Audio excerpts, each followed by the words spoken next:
libros, y allí fue donde encontré una representación de algunas de esas columnas. Ahora, ustedes van a entender el resto de la historia. Estas columnas están afuera, delante del templo, y no sostienen nada. Aquí las vemos en relación con el resto de los artículos del mobiliario. Como vemos, el arca del pacto aún no está dentro, y lo estoy mostrando en esta diapositiva en particular. Dicen las escrituras que en el momento en que el templo fue dedicado, trajeron el arca del pacto del Señor a ese lugar y sacaron las barras de modo que sus extremos se veían fuera del lugar santo ante el oráculo, pero no se veían por fuera. ¿Qué quiere decir que veían por fuera y no se veían por fuera? Cuando el arca se acomodaba en un lugar y se le añaden las barras de modo que apenas tocan el velo, entonces si se sacan deslizándolas hacia un extremo, literalmente empujarían el velo hacia afuera de modo que uno está en el lugar santo. Entonces se puede ver que las barras están abultando el velo hacia afuera, de modo que pueden ver que las barras están levantando el velo, pero en realidad no se están cubiertas por el velo. Con esto lo que se lograba era que el arca del pacto se sentara de lleno frente a esa piedra con las barras completamente deslizadas hacia un extremo. ¿Por qué? Porque esta piedra completa es un aposento, un cuarto elevador que es operado por un sistema hidráulico de arena combinado con un sistema de palancas que Salomón construyó en el templo. Y ahora ustedes van a ver cómo trabaja. Cuando se hizo la dedicación del templo, la gloria del Señor llenó la casa, y esto fue lo que habló Salomón. Estas dos oraciones después de 7 años de construcción. El Señor dijo que Él habitaría. Así dice la versión en español. Pero en el hebreo es una palabra un poco rara, la palabra shikán, que quiere decir un lugar establecido para habitar. Él haría shikán en gran oscuridad, que en hebreo se dice aratel, que quiere decir que estar en oculto a la vista del hombre. Yo, Salomón, te he construido a ti, Yahweh, una casa donde habitar.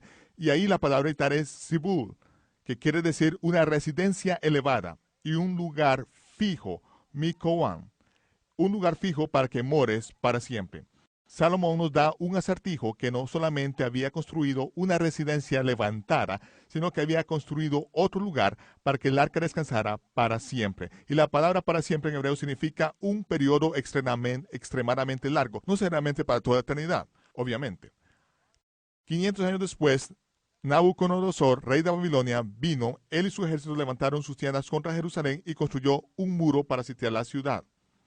Desde ese muro, Nabuzaradán, el capitán, lanzaba con estas gigantescas catapultas piedras enormes como proyectiles para derribar los muros de la ciudad de Jerusalén.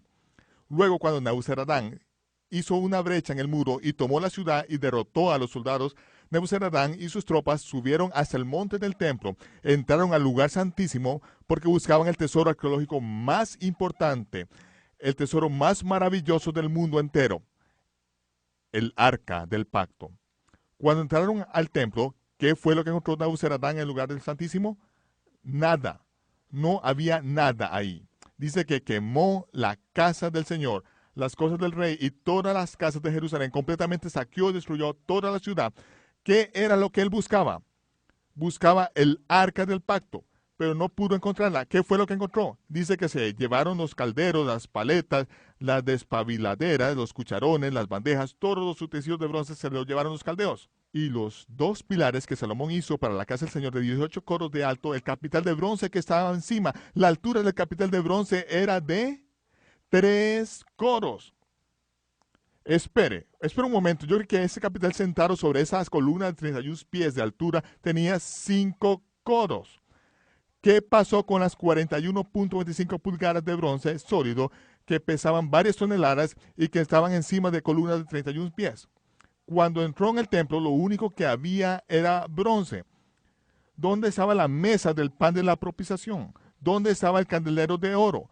¿Dónde estaba el altar dorado del incienso? ¿Y dónde estaba el arca dorada del pacto?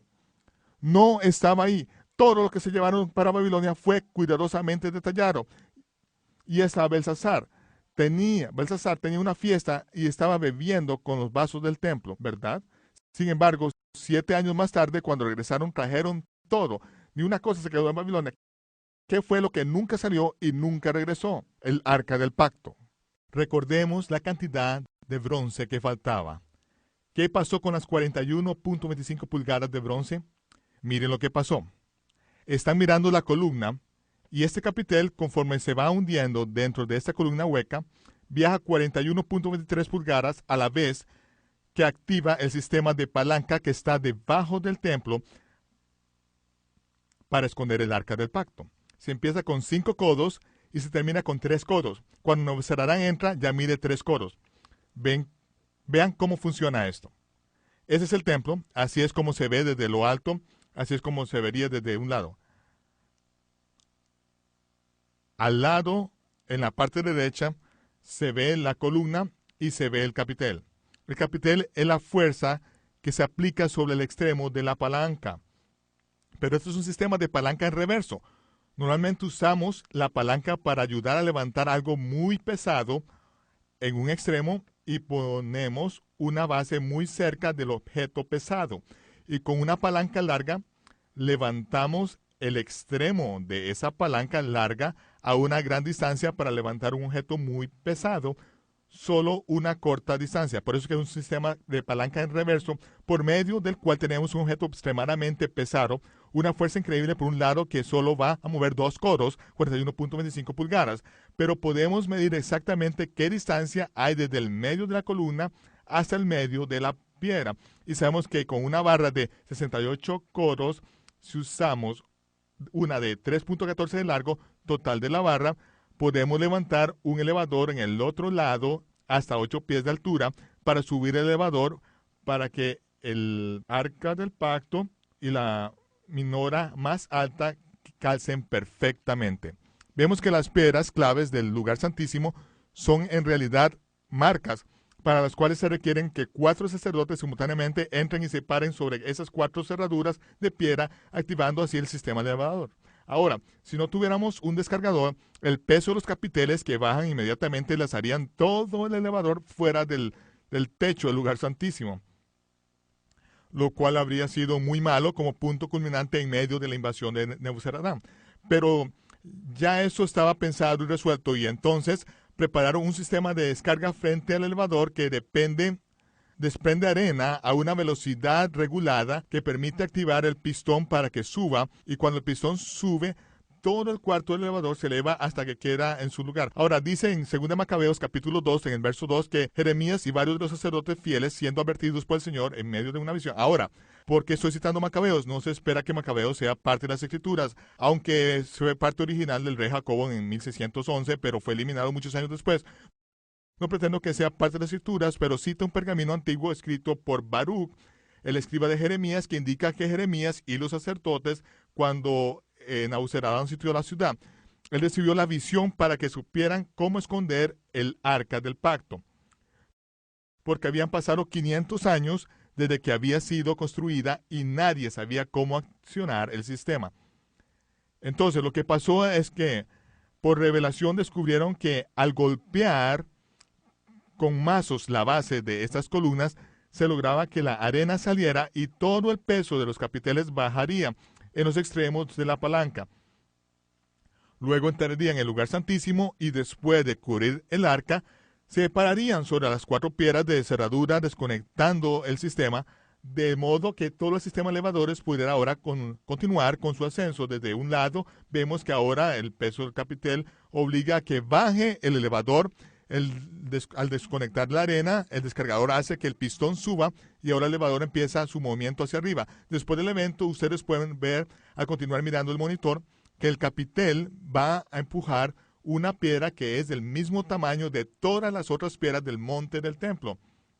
De modo que después de la destrucción del templo, nadie podía notar desde afuera que algo hubiera sucedido.